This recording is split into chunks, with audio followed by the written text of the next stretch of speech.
Eu sou... Mas só te interromper um minutinho, só porque eu só para te avisar que a gente iniciou a gravação, só para depois, para quem não está aqui, para conseguir ver a palestra, viu? Beleza. Você está gravando então, a partir de agora ou só para esperar? Não, a partir de agora, está gravando. Beleza. Então, pessoal, eu estou desenvolvendo um doutorado na área de computação e o meu assunto de interesse é economia de energia em ambiente de data center. Beleza? Aí, dentro dessa proposta, eu trouxe para vocês um trabalho que eu apresentei recentemente. Estou achando que pode ficar um pouco denso, mas a ideia, acho que da Semana da Computação é trazer diversidade.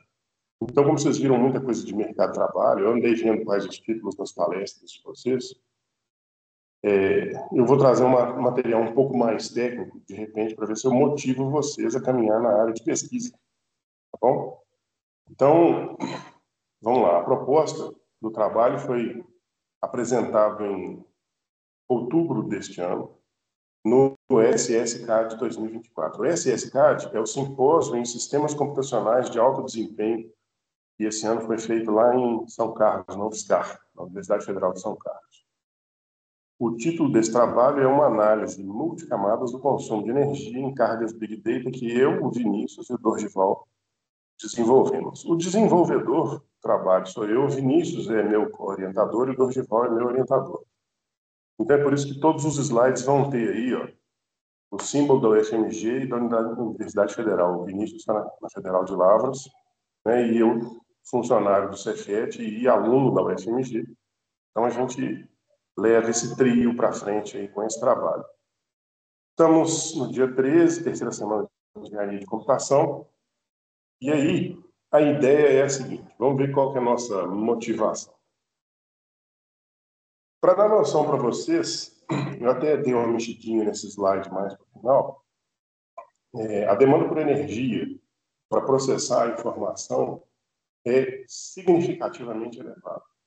Existia uma estatística que previa, né, que 1% da estatística, 1% da energia consumida no mundo seria feita em grandes data centers em 2022, com expectativa de chegar a 8% para o final da década.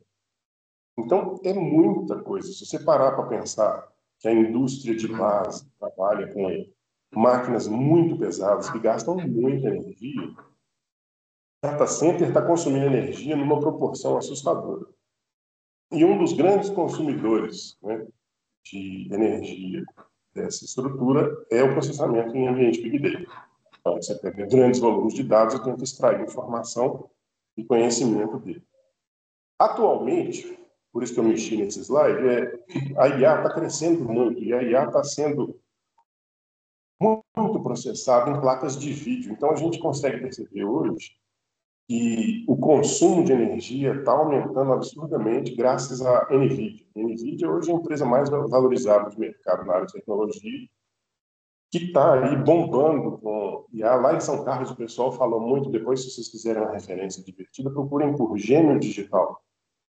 O pessoal que processa alto desempenho normalmente usa para gerar modelos de previsão de tempo.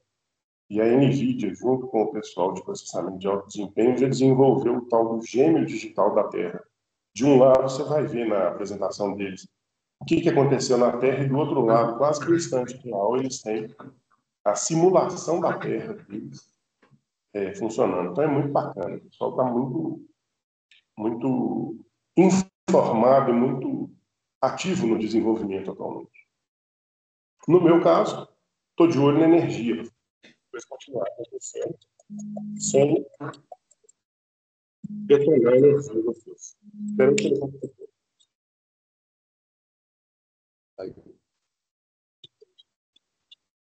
Nestor, o som caiu. Não sei se caiu para a internet ou o som só. O telefone aqui tocou. Tem que parar de receber chamada, mas não tem como interromper isso agora.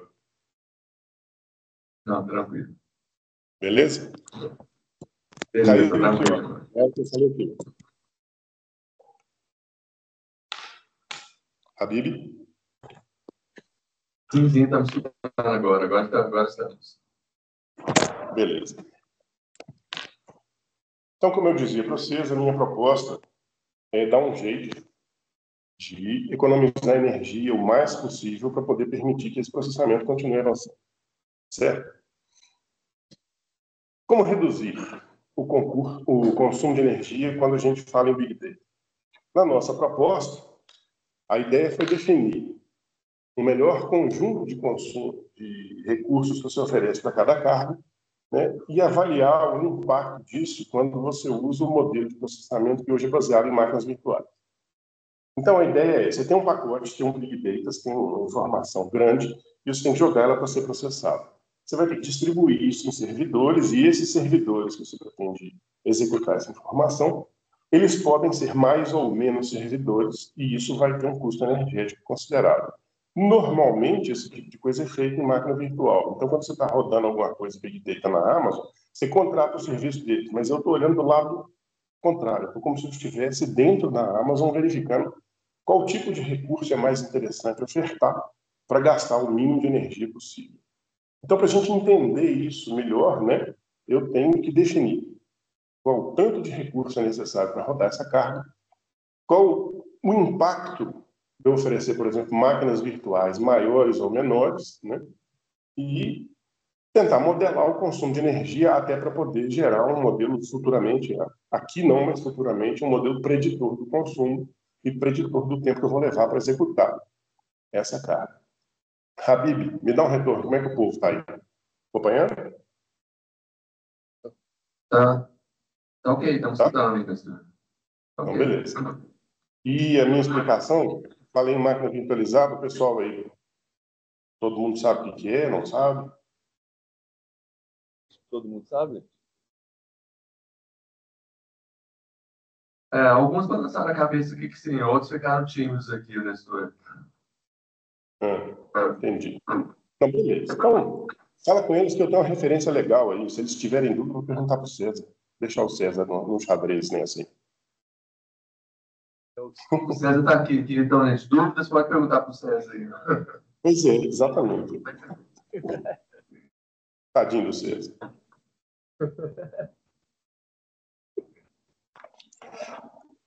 Para a gente testar processamento Big Data, a gente usou cargas tipicamente Big Data, sabe?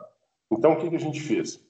A gente rodou algoritmos que são muito comuns na aplicação de Machine Learning, num ambiente, num framework que também é comum de ser utilizado para processamento Big Data.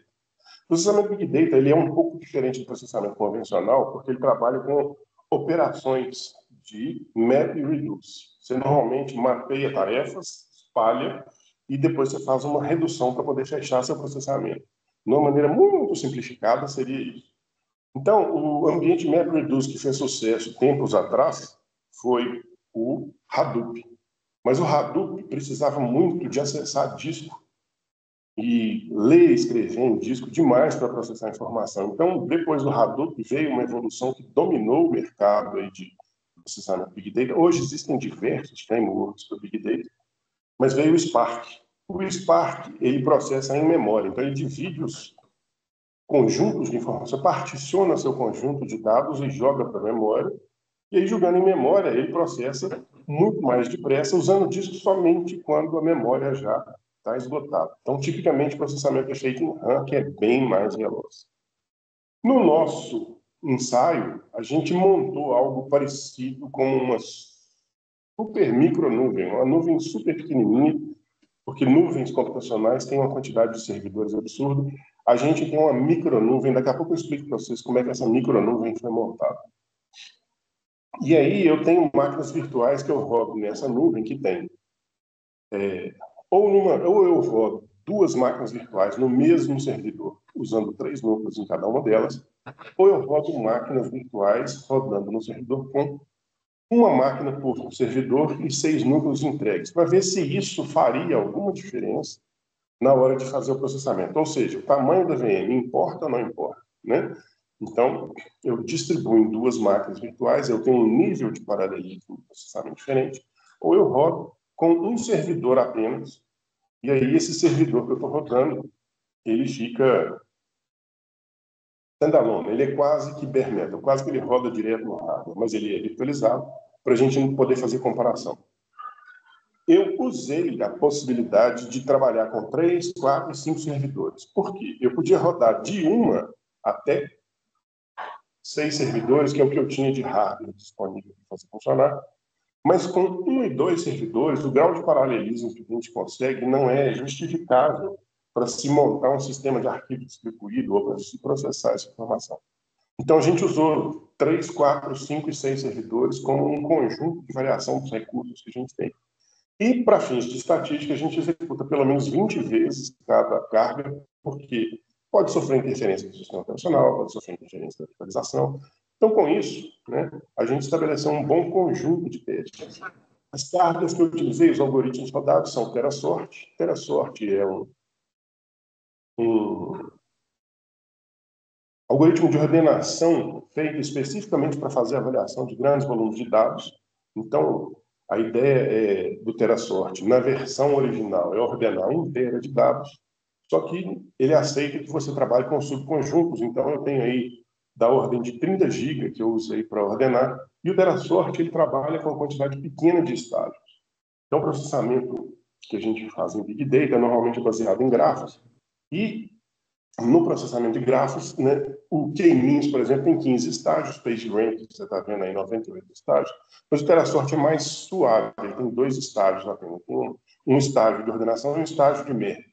Então, ele espalha os dados, ordena e junta, para você ter todo esse conjunto de 29, 30 GB, mais ou menos, de dados para ordenar.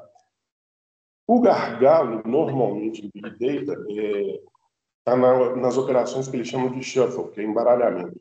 Você tem que fazer um sorteio dos dados que vão ocupar os conjuntos que vão ser processados e depois você tem que reembaralhar novamente para fazer o armazenamento, desembaralhar, né, para fazer o armazenamento dos resultados. Então é por isso que tem essa leitura escrita em disco, né, baseada no shuffle, para a gente poder perceber quais são os grandes gargalos das operações que a gente tem com esses algoritmos. K-means é um algoritmo de ordenação, de clusterização, perdão, algoritmo de clusterização que roda de maneira não supervisionada. O PageRank, eu acredito que a maioria de vocês conhece, e foi desenvolvido para poder ranquear as páginas que vão aparecer na estrutura do Google. Então, é como que você ordena e classifica as páginas em formato de gráfico para poder definir quais são exibidos, né, durante uma pesquisa. O SVM é uma máquina de suporte a vetores, que também é um algoritmo de machine learning, e Matrix Factorization também é um algoritmo de machine learning e usa fatoração de matrizes. A ideia de buscar SVM e Matrix Factorization é justamente tentar conseguir alguma carga de CPU mais elaborada, enquanto que o TeraSort, apesar de também ter carga de CPU, também tem um bocado de uso de disco. O PageRank e o K-means tem mais a ver, o PageRank principalmente processamento esparso de grafos. E o K-means, né, clusterização, depende muito de como você configura ele. Para rodar tudo isso, a gente montou a tal da miniatura de nuvem. Então, eu tenho um conjunto de servidores onde tem 6 máquinas principais, que era o que o dinheiro dava para comprar na época, com 6 servidores da Dell e outras máquinas que a gente já tinha lá no TCC disponíveis para poder utilizar. A gente montou essa estrutura onde a gente tem o OpenStack rodando também virtualizado via KVM em 2 servidores. A gente tem o Ceph em 3 servidores sendo utilizado para storage.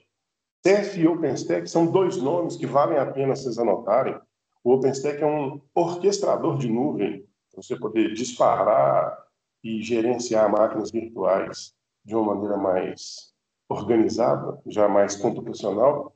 E o Ceph é uma iniciativa muito interessante de storage que você constrói com máquinas convencionais, em vez de você ter que construir seu próprio storage. Um storage em ambiente de nuvem, ele é muito caro. Normalmente existem grandes equipamentos desenvolvidos pelas grandes Dell, IBM e similares que fazem com que você tenha estruturas que são confiáveis, mas muito caras. A ideia do Ceph é pegar máquinas convencionais e transformá-las em storage. Então, vale muito a pena entender e até estudar serve para quem gosta de infraestrutura, né? E essa infraestrutura nossa, ela foi monitorada de ponta a ponta. Então, eu tenho 2 servidores containerizados, onde eu tenho uma estrutura, uma pilha de software que faz a monitoração de tudo que está rodando ali. De modo que eu tenha medições realizadas, né? Sempre que possível, fim a fim, né? Onde eu tenho o tempo de execução da carga, o consumo de energia da casa, da carga, o uso do CPU, disco, rede, tudo isso. Nesses containers eu tenho coisas tipo Senso, InfluxDB, Grafana, Spark History Server já é da própria carga mesmo, e eu tenho um PDU para medir energia. Então, o PDU é um Power Distribution Unit, uma unidade de distribuição de energia, onde eu consigo monitorar qual o consumo está sendo efetuado de energia elétrica em cada uma das tomadas. Então, por exemplo, eu posso ver o que o OpenStack está consumindo, eu posso ver o que o Ceph está consumindo, mas o meu foco foi justamente nesses 6 servidores que a gente tinha disponíveis para poder processar o Big Data rodando em Spark. Então, nos 6 servidores eu tenho Spark rodando. Fica aí para vocês uma imagem, para quem nunca viu. Esse PDU que está aparecendo aí em cima, não sei, Habib, como é que está a imagem? Dá para ver que isso aqui são um conjunto de tomadas? Tá vendo? Não está aparecendo. Está parecendo Tá uma parado o régua. slide. Tá Hum? parado o slide. Não tá vendo outra coisa que você está mostrando, não. Tá vendo meu mouse? Não. Tá no slide 4. Está no slide 4? Isso. Eu estou no 6. Pois é, aqui dando 4. Ah, eu estou vendo aqui, ó. Caraca. Celular. Perdi assim, o sincronismo então, do computador. Será que eu caí? Não, a gente está escutando, só que tá no slide 4 parado aqui. Tudo que eu falei da infraestrutura dos servidores eu já estava no slide 5. Não, a gente E não... não viu, mas a gente achou que você estava falando. Você estava falando mesmo. Assim. Sim, pois é, mas ele não apareceu. Eu vou ver se eu saio da apresentação e volto. Eu vou parar de apresentar. E agora eu vou compartilhar de novo.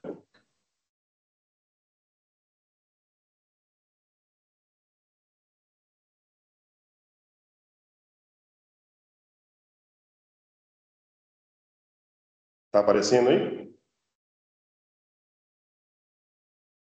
Ainda não, parece que está vindo, vamos ver.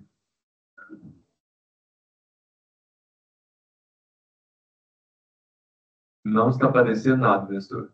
Não? Não. Beleza. Vou trocar de rede, peraí.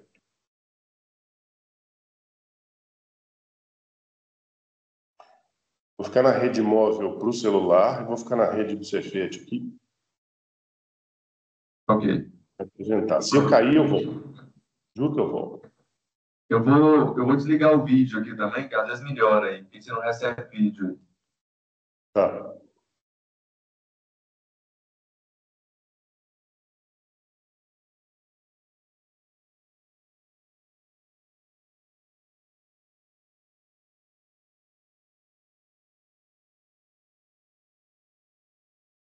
Eu vou sair na tela. Eu estou no celular, eu vou sair da tela e vou entrar no link de novo, porque eu acho que o link não está legal, tá bom? Ok. Ok.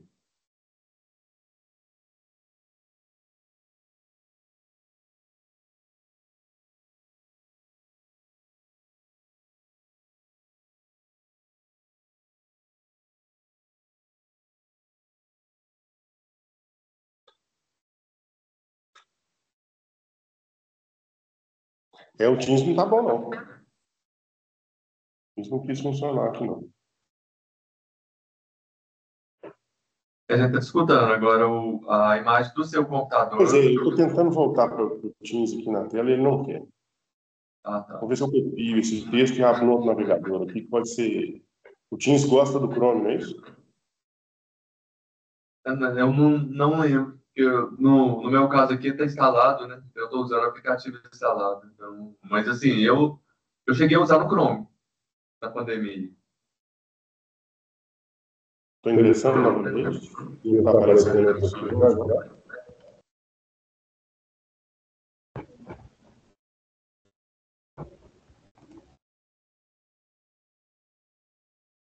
Aham. Isso, também sua tela, está compartilhado. Isso, agora a gente está no slide 5. Beleza. Vamos ver se passa para vocês. Passou para vocês. Ah, beleza. Passou. Então, pessoal, a ideia é montar uma mini nuvem, né? Os nomes que eu destaco aqui para vocês são o OpenStack, o Ceph, né? E esse software, Senso, InfluxDB, Grafana, HistoryServe,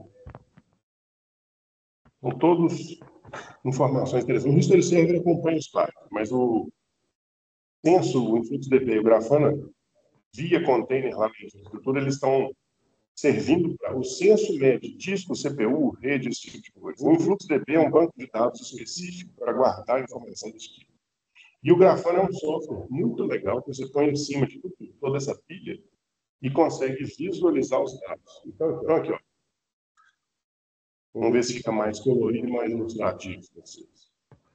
A Bíblia, eles conseguem ver as tomadas aí? Sim, agora também na tomada. Beleza. Essa regra de tomadas, ela está colocada em rack de servidor, então você liga cada um deles nessa tomada, e essa tomada na ponta aqui é a principal que pega energia elétrica. Ela tem um conector de rede, e via SNMP ela manda mensagem na rede, e você coleta, guarda no banco de dados, e faz isso aqui. Está vendo embaixo? Aqui, Grafana. Esses gráficos que estão aparecendo aí são gerados pelo Grafana. Isso é para monitoria dos servidores.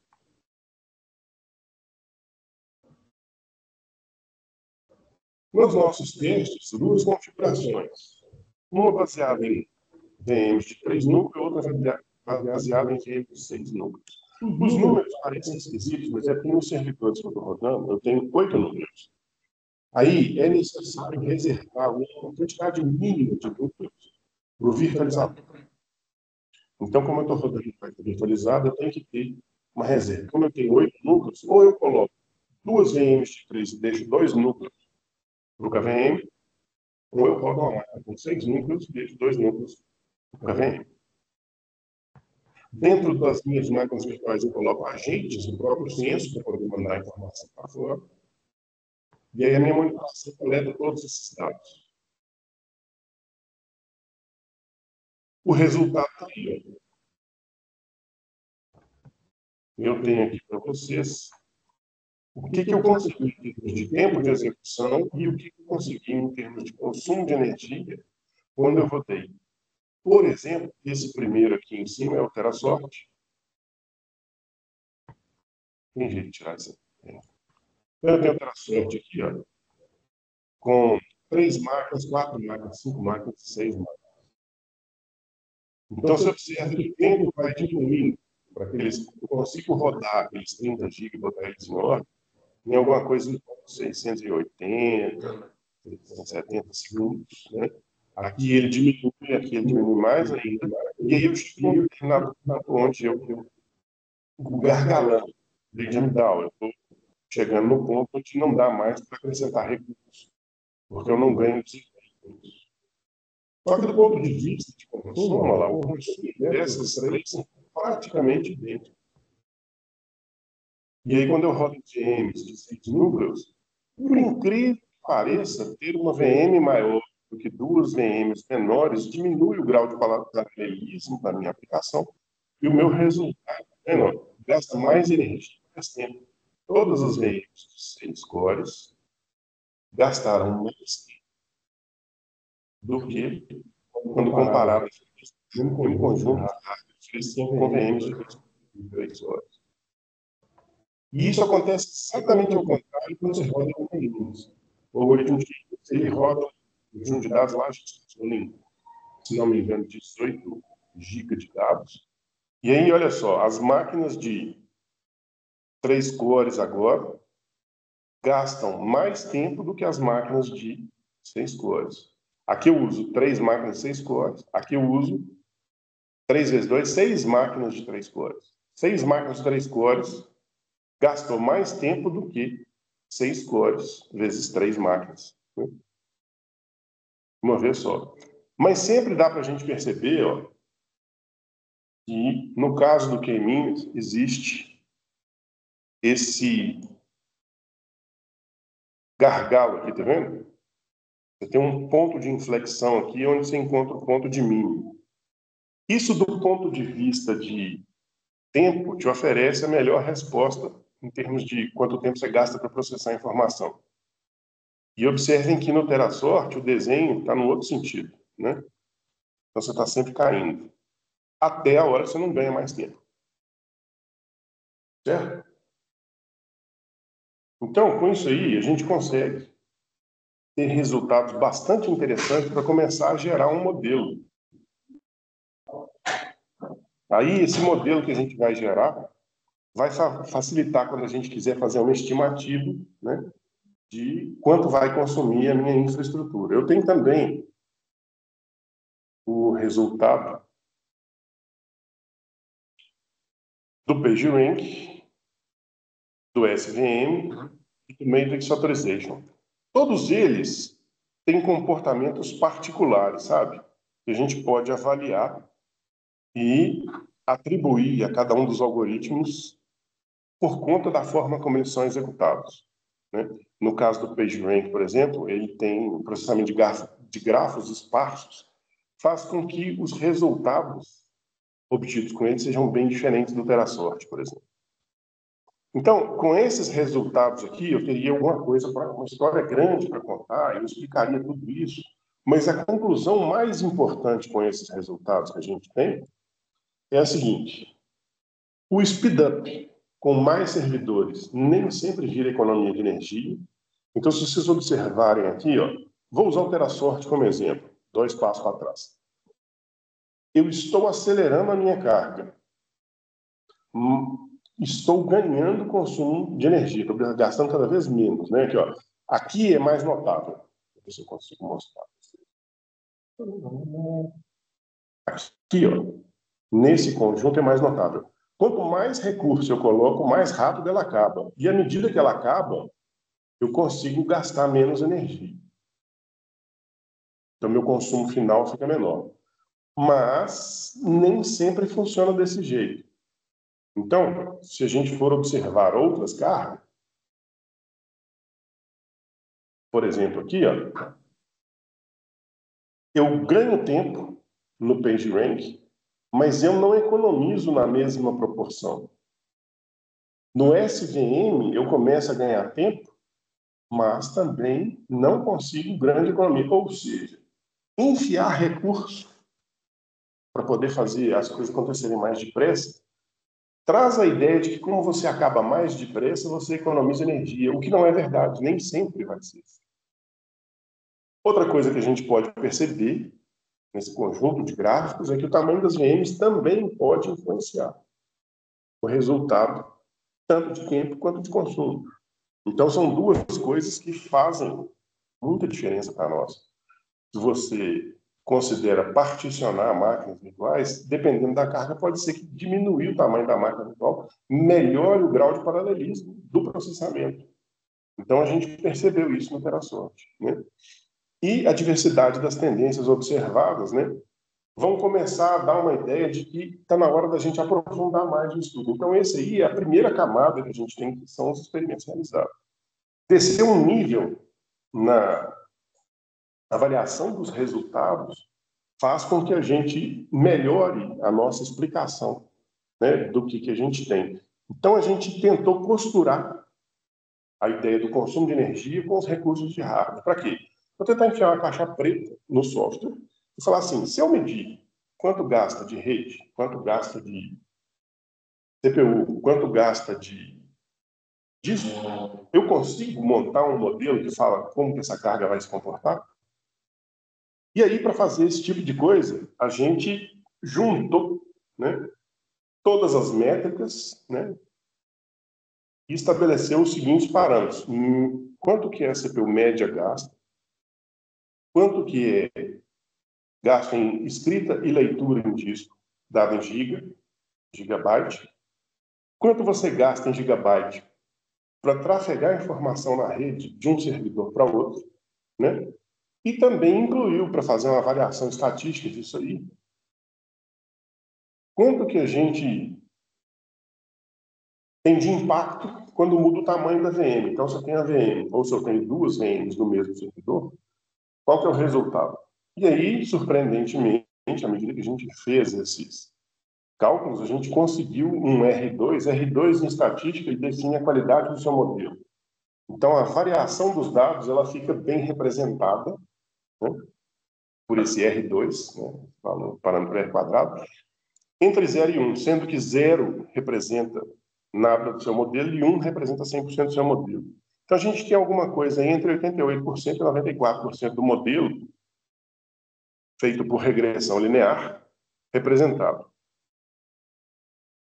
Notadamente, com toda certeza, a gente sabe que uma regressão linear não é exatamente o melhor correspondente para esse tipo, melhor caracterização em termos de design de curva que caracteriza essas cargas, mas ela explica bastante do que a gente está avaliando. Então, aqui, ó, minha sugestão, entendam que a gente fez um modelo linear, né? Aí, cada um desses coeficientes calculados, eles aparecem aqui, com intervalo de confiança, porque a estatística sugere que a gente tem que ter uma noção de englobar 95% do resultado. Então, aqui tem um intervalo de confiança, por exemplo, o coeficiente beta 0 aqui, ele é 87,2, mais ou menos 3,6. Não precisa se preocupar com isso. A ideia é quanto do meu modelo está bem representado ali. Então, para ter a sorte, via regressão linear, eu consigo ter a sorte, eu consigo um R2, lá, da ordem de 0,89. O PageRank 0,88. Matrix Authorization eu tenho 0,94. Então eu tenho bons resultados representados por esse modelo, que eu posso usar esse modelo como um alicerce para poder contar a história de quem está interferindo no que na hora de verificar quem tem impacto no consumo de energia. Com isso, a gente tem bons modelos, mas eles são muito soltos para a gente explicar.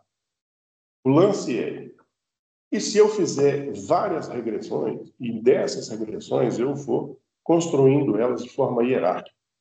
Então eu fiz várias regressões. Na primeira regressão, eu apenas utilizava o uso médio de CPU. Então aqui, ó, nessa linha aqui, vocês vão ver o uso médio de CPU, e aqui eu tenho qual carga eu estava considerando. Transformei isso num mapa de calor para ficar mais fácil da gente enxergar. Então, somente com a CPU, vocês observem que a representatividade de CPU pura e simples para poder caracterizar as cargas é fraca. Só no Terasorte que ela foi razoável. Mesmo assim, só cobriu 48% dos resultados. Aí, a hora que você mistura a CPU com leitura de disco, já melhora muito, olha só. Você passa de não representar nada para representar 44% dos seus dados, 77% dos dados, olha só. Para o Matrix Authorization, leitura em disco e CPU basta para caracterizar a carga. Então, a ideia de ter múltiplas camadas, a primeira camada gera os dados. A camada mais baixa, a análise estatística em cima dela, de forma de regressão hierárquica, te permite ter uma condição melhor de entender quem é importante para a sua carga. Então, aqui eu não estou necessariamente gerando um modelo para prever cargas, mas eu estou conseguindo explicar quem é que tem impacto na minha carga. De modo que, na hora que eu tenho leitura escrita em disco, a grande maioria, pela cor vocês conseguem perceber, a grande maioria dos aplicativos, das cargas, dos algoritmos, está coberto. Só o K-means que é chato, que só foi ficar bom mesmo a partir da inclusão do tráfego de rede. E com todos os dados, eu tenho aquela cobertura que eu falei com vocês, que vai de 0,88, 0,89, né?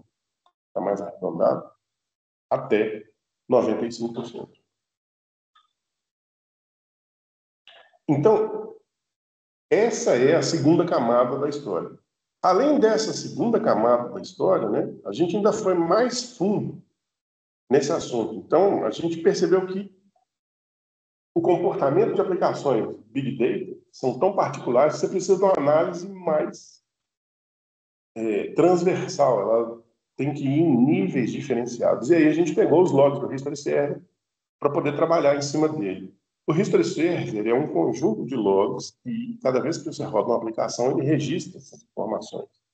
Então, a partir dos logs do History Server, a gente conseguiu estabelecer uma ideia de score útil. O score útil funciona da seguinte forma: eu podia ter 6 cores de uma máquina ocupadas, mas a tarefa foi lá e ocupou só 4. Então, eu tenho um score de 4/6 para a ocupação dessa tarefa, durante o tempo em que ela durou. Então, se eu pego todas as tarefas e boto todas elas nesse score útil, eu consigo ver como fica a ocupação do meu servidor em termos de processamento da carga. E aí que vem o grande resultado da história. TeraSort foi melhor com 2 VMs de 3. E aí você vai vendo que, com 3 servidores, se você pegar a pior das distribuições de score útil e a melhor das distribuições de score útil e a média delas, né, você vê que a carga é super regular. Então, com 3 servidores, o TeraSort distribui bem as tarefas. Então, isso é uma maneira de avaliar como ficou a distribuição das tarefas dentro dos seus servidores. E aí, olhando para esse conjunto de informações do score útil, toda vez que você vê uma cor clara, você fica assustado. Por exemplo, por que o Matrix Factorization apareceu com esse cara aqui? Porque ele está super desbalanceado, tá vendo? São cores claras. Então, se você olhar para 6 servidores, para fatoração de matriz, com um servidor, uma máquina virtual em cada servidor, você vai perceber que o desbalanceamento é a resposta de por que 6 servidores, Matrix Factorization, uma máquina só, dá isso aqui, ó. Vou voltar lá atrás. Olha lá, Matrix Factorization, 6 servidores, o tempo começa a crescer. Por quê? Porque está muito desbalanceado. Então você gasta mais tempo processando e acaba consumindo mais energia. Então, a partir da construção desses modelos, a gente consegue ter informações consistentes para poder falar de todas essas cargas. Portanto, a avaliação de desempenho e consumo em carga Big Data, né, com monitoração, funciona bem para que a gente possa definir a cara da sua carga e entender qual que é a melhor solução. Não é trivial, né, para economizar energia em Big Data, mas com esse conjunto, com esse aparato multicamada, transversal que a gente fez, a gente consegue definir por que e qual a melhor configuração e qual a melhor maneira de rodar essa carga, visando principalmente economizar energia. De quebra, sempre que possível, no menor tempo. Beleza? Essa que é a ideia geral do trabalho de hoje. E tem que agradecer quem paga, né? Então, CAPES, CAPEMIG, CNPq, todos eles bancaram as máquinas, ajudaram, os projetos EuroBNC, todos eles tiveram nessa história. Beleza, pessoal? Essa é a ideia, basicamente. Perguntas? A Bíblia, você ainda está aí? Eu comecei a falar, mas estava mutado aqui. Então, ligar a câmera aqui também. O povo está lembrando aqui. O povo quer aparecer na câmera. Eu acho importante, eu quero ver o pessoal também. Então, vamos, gente, perguntas? Eu espero não ter assustado a galera, mas é que isso já é uma pesquisa mais avançada, né? Não. Apareceu aqui 2 aqui já.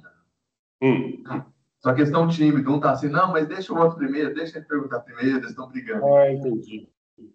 Estou passando aqui para o João Paulo. Por favor, bom dia, Nestor, tudo bem? Beleza? Então, a gente pode ter uma conclusão que, tipo assim, para economias de energia em cargas Big Data, é meio que um estudo de caso mesmo, onde cada caso, onde cada tipo de carga vai ter a sua melhor implementação, que por sua vez vai ter uma economia de energia maior. Ou seja, eu teria Sim. que analisar primeiro a carga que estou trabalhando, para depois saber quais tipos de recursos eu iria empregar para ter a maior economia de energia. É uma das conclusões que eu poderia tirar do seu trabalho, certo? Sim. Essa é a ideia. Quando você processa Big Data, tem um negócio interessante que é o seguinte. Quando você processa Big Data, você monta a sua estrutura, processa, mas você fica indo e voltando no mesmo conjunto de dados. Então, o fato de você fazer algumas experiências antes, para depois falar assim, não, eu vou usar essa configuração, ajuda demais, porque você processa, sei lá, 10 vezes, 5 vezes para tirar as primeiras informações, depois você deixa naquela configuração, você ainda vai voltar naqueles dados e vai pedir mais um monte de coisa. Normalmente você gera um monte de relatórios, sabe? Então, cada caso é um caso, mas fazer esse tipo de análise é super válido, porque você vai continuar trabalhando naquela estrutura daquele jeito, aquele pacote de dados seu, que tem tudo a ver com o que você está fazendo, vai tirar benefício da ideia de você ter revisado essa configuração e refeito, entendeu? Perfeitamente, obrigado. Beleza. Quem mais? Mais um, professor. Só um minuto. Bom dia, Nestor. Esses testes dessas análises que você fez, elas foram feitas em servidores em nuvem ou foi feitas em Big Data físico que você tem acesso? Pois é. A ideia inicial era ter a minha própria nuvem, sabe? Então isso foi construído, né? Não sei se eu estava no início da palestra, a gente montou uma nuvem local. A gente tem um hack para a gente poder ter o PDU, para a gente poder ter acesso às informações de consumo de energia. Não é tão simples virar para a Amazon e falar assim, eu quero monitorar a energia do servidor que eu estou usando. Não. Então eu montei, a minha infraestrutura está montada lá na UFMG. Tem um laboratório lá na UFMG que está com todos esses servidores lá. Tanto os servidores que rodam as cargas, quanto os servidores que fazem a gerência dessa mini nuvem que eu bolei lá e o registro das informações da estrutura de monitoração que a gente tem. Entendeu? Ok. Em relação a servidores em nuvem, se caso a gente conseguir abaixar o gasto, o consumo de energia, a gente consegue reduzir o custo da hospedagem? O meu estudo é como se eu estivesse sendo dono da hospedagem. Então, eu estou te vendo empregado dentro da Amazon fazendo isso por eles. Não você pedir uma redução de custo, entendeu? A Amazon, ela te vende um serviço normalmente tarifado do jeito que ela faz. Então, ela não vai mudar essa regra para você. É muito improvável. Ok, muito obrigado. A minha pesquisa é infraestrutura mesmo. É como se você fosse o cara para ser contratado pela Amazon para fazer isso por ela. O cara faz processamento Big Data, então vamos lá cuidar dele ali, que de repente a gente consegue gastar menos energia e ele do outro lado nem vai ver como é que esses servidores ficaram. Uma maravilha.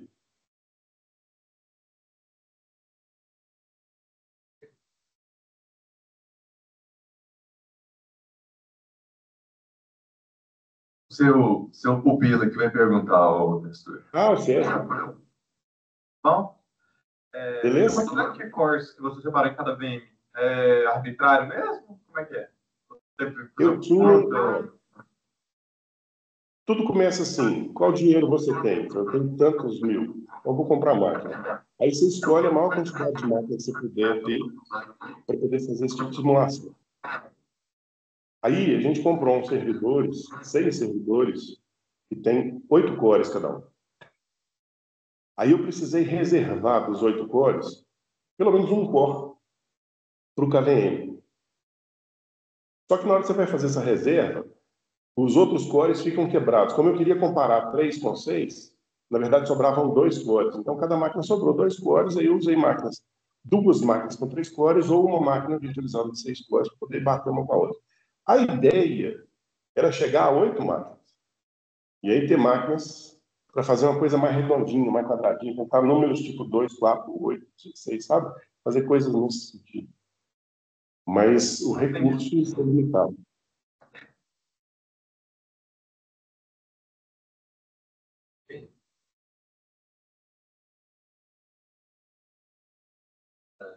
Bom, Nestor, então,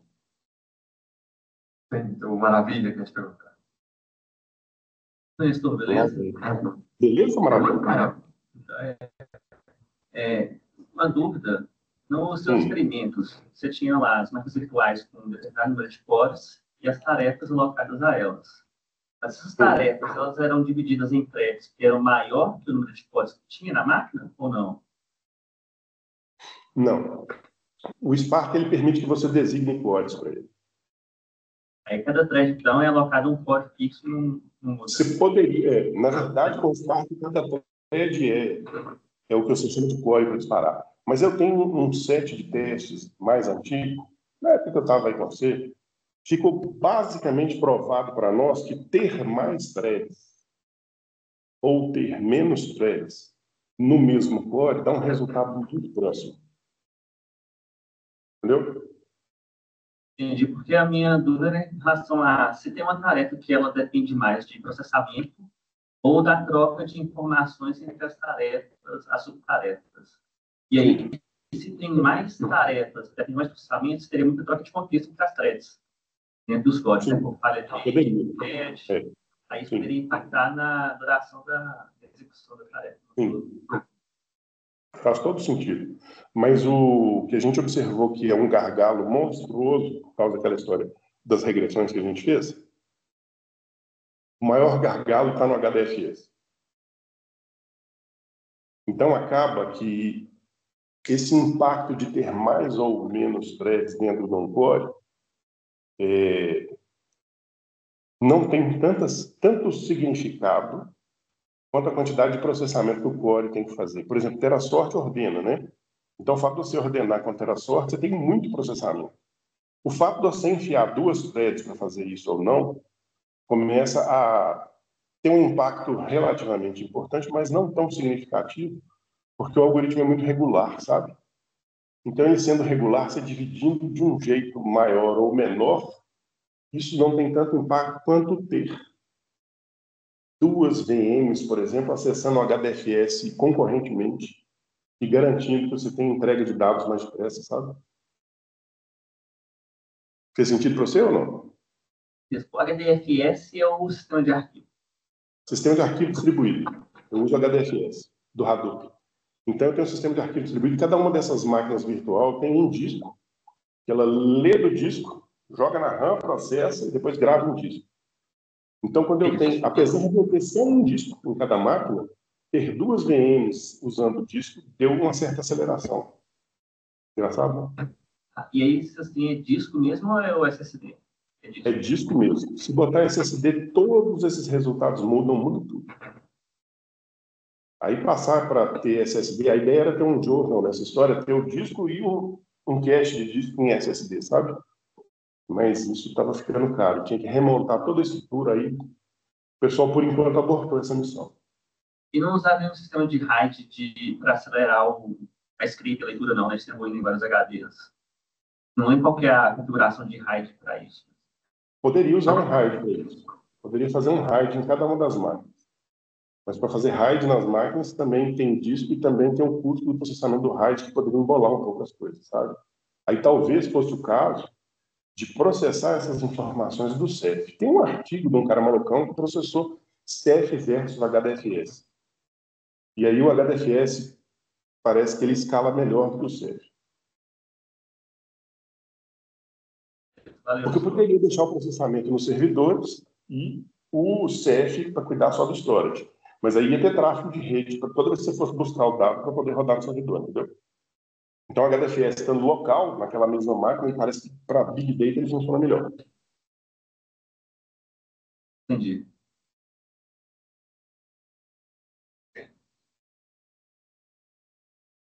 Bom, Nestor, Diga, acho que deixa eu só tirar o zoom aí para você me ver, né? Porque senão você não vai aguentar ficar sem me ver, né, Nestor? Eu estou vendo só a sua camiseta. Senta do lado Maravilha aí que eu vejo.